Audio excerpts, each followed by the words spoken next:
Les Gaulois croyaient en une panoplie de dieux et de déesses qui représentaient les aspects sauvages, indomptables et imprévisibles de la nature et des éléments. Et parmi tous ces dieux, Taranis se distingue comme le dieu du tonnerre, du ciel et des tempêtes. Les phénomènes naturels, en particulier le vent, la pluie et le tonnerre, étaient perçus par les Gaulois avec un mélange d'admiration, de crainte, mais aussi de curiosité. Ces phénomènes naturels étaient souvent attribués aux actions et à l'influence de leurs dieux, et Taranis, en tant que dieu du ciel et du tonnerre, était l'un des 3 dieux les plus importants, avec Toutatis, le dieu de la tribu, que nous avons déjà vu ensemble, et Esus, le dieu bâtisseur. Presque tout ce que nous savons à propos de Taranis aujourd'hui nous vient de l'épopée latine connue sous le nom de Pharsale, du poète romain Lucain. Il associe le dieu gaulois à Jupiter, le dieu romain du ciel, et explique comment les pratiques religieuses gauloises étaient souvent marquées par des sacrifices humains assez violents qui avaient comme but d'apaiser leur dieu. Il note aussi que les Gaulois avaient des sanctuaires et des autels dédiés à ces dieux qui étaient tachés de sang humain et qu'ils croyaient que de telles offrandes étaient nécessaires pour maintenir leur faveur. Mais il faut se rappeler que tout ça avait été écrit du point de vue romain et que le travail de Lucain était très probablement exagéré pour donner une mauvaise image de la culture et des croyances gauloises que les Romains considéraient comme inférieures.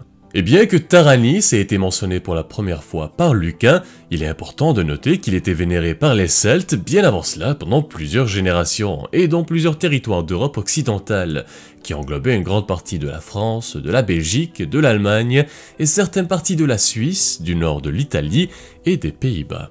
Taranis, dont le nom était probablement dérivé du mot proto-celtique Toranos, qui peut vouloir dire tonnerre, était souvent représenté comme un dieu fort, barbu et robuste, brandissant dans une main la foudre, tout comme Zeus, et dans l'autre, une roue. Et pourquoi la roue? Eh bien premièrement, c'était l'un de ses attributs principaux, c'était aussi l'un des symboles les plus importants de la mythologie et de la culture celtique.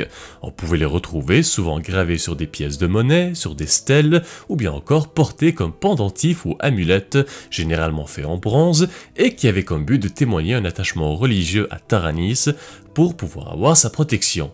L'un des aspects les plus importants du culte de la nature dans de nombreuses cultures de l'Antiquité, y compris les Celtes, était le mouvement des corps célestes, spécifiquement le soleil et la lune.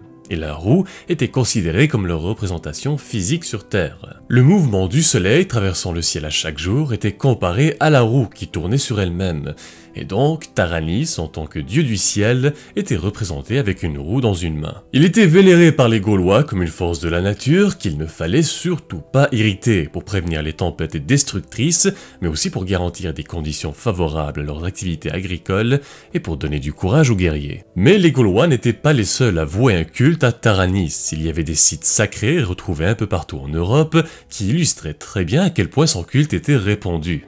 Il y avait des statues à son image et des endroits où des roues, son symbole principal, étaient gravées, situées en Grande-Bretagne, en Gaule et dans certaines régions de Rhénanie et en Irlande. D'ailleurs, l'équivalent de Taranis dans la mythologie celtique irlandaise était connu sous le nom de Tuiren. L'une des représentations artistiques les plus connues de Taranis dans l'histoire nous vient du fameux chaudron de Gudenstrop. Sur l'une des 13 plaques d'argent du chaudron, Taranis est représenté comme un homme barbu et tenant une roue avec sa main droite. Certaines interprétations suggèrent que la roue tenue par Taranis symbolisait l'ordre et les cycles cosmiques ainsi que le mouvement des corps célestes. Mais encore une fois, ce ne sont que des hypothèses puisque nous avons très peu de preuves concrètes sur ce sujet. Dans la culture populaire, Taranis apparaît notamment dans la BD Taranis, fils de la Gaule, qui raconte l'histoire d'un jeune Gaulois qui fait face aux envahisseurs romains et tente de retrouver sa sœur qui a été enlevée par eux. Il est aussi mentionné à quelques reprises dans la BD Astérix et Obélix et aussi dans les comics de DC en tant que dieu du tonnerre et des éléments.